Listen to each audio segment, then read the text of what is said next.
নমস্কার বন্ধুরা, শ্রাবণী রান্নাঘরে আপনাদের সবাইকে স্বাগত জানিয়ে আমি প্রতিদিনের মতো আবারও আজকের একটা রান্নার ভিডিও নিয়ে আপনাদের সামনে চলে এসেছি। আজকের আমি আপনাদের কমলা লেবুর চাটনি বানিয়ে দেখাবো। আশা করি আপনাদের ভালো লাগবে।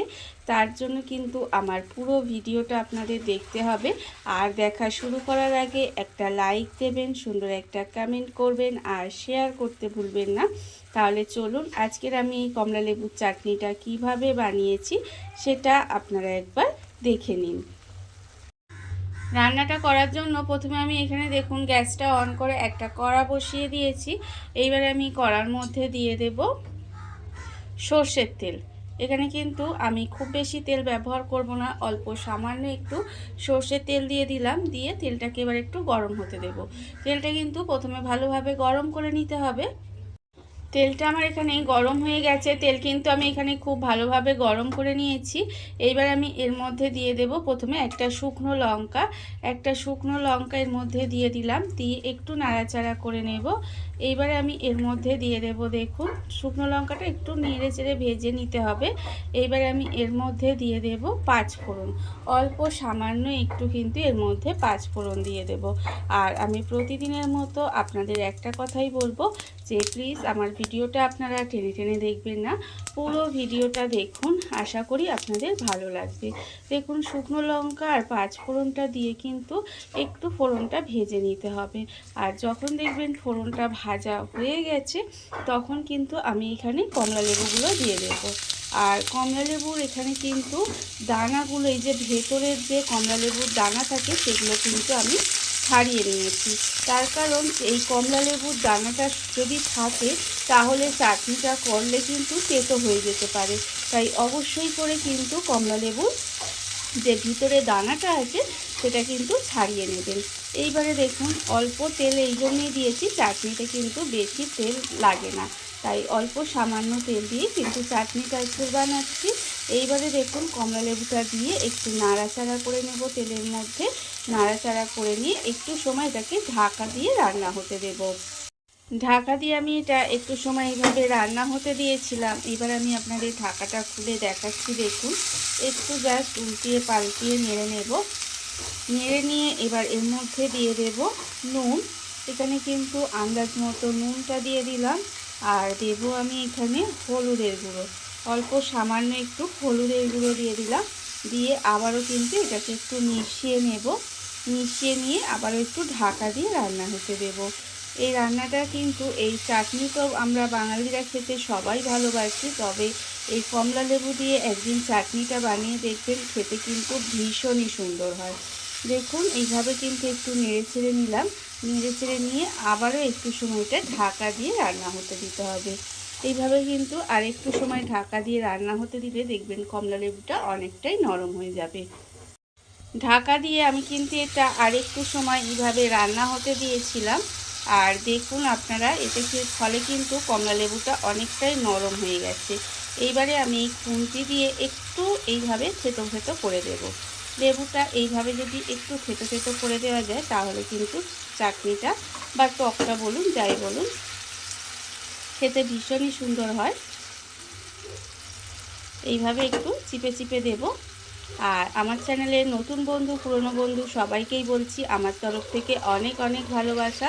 নতুন বন্ধুদের বলবো যদি আমার চ্যানেলটা সাবস্ক্রাইব করেন তাহলে পাশে থাকা বেল বাটনটা অবশ্যই প্রেস করে দেবেন, যাতে আমি যখনই কোনো নিত্য নতুন ভিডিও আপলোড করব সবার প্রথমে আপনাদের কাছে নোটিফিকেশান চলে যায় এবং আপনারা আপনাদের সময় মতো সেটা দেখে নিতে পারেন।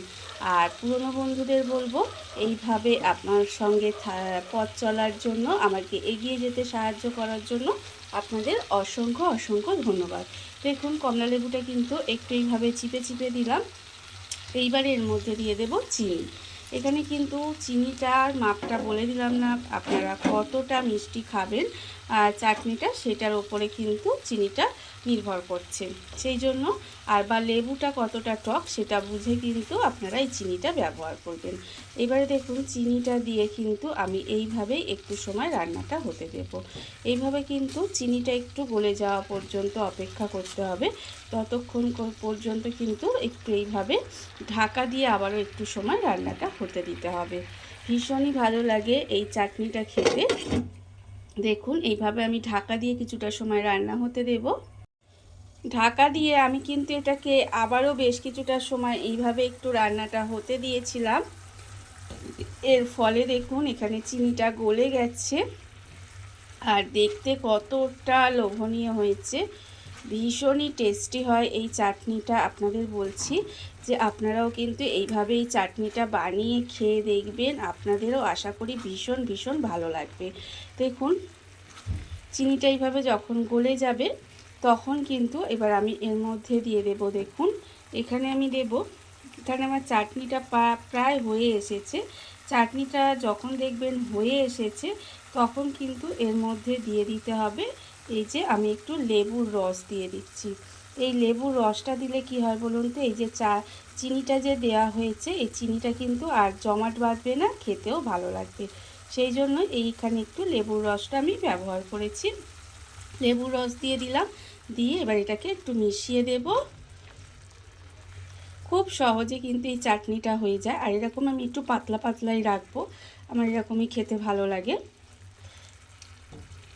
আমার রেডি হয়ে গেছে। এবার আমি এর মধ্যে দিয়ে দেব খুব অল্প সামান্য একটু ভাজা মশলা।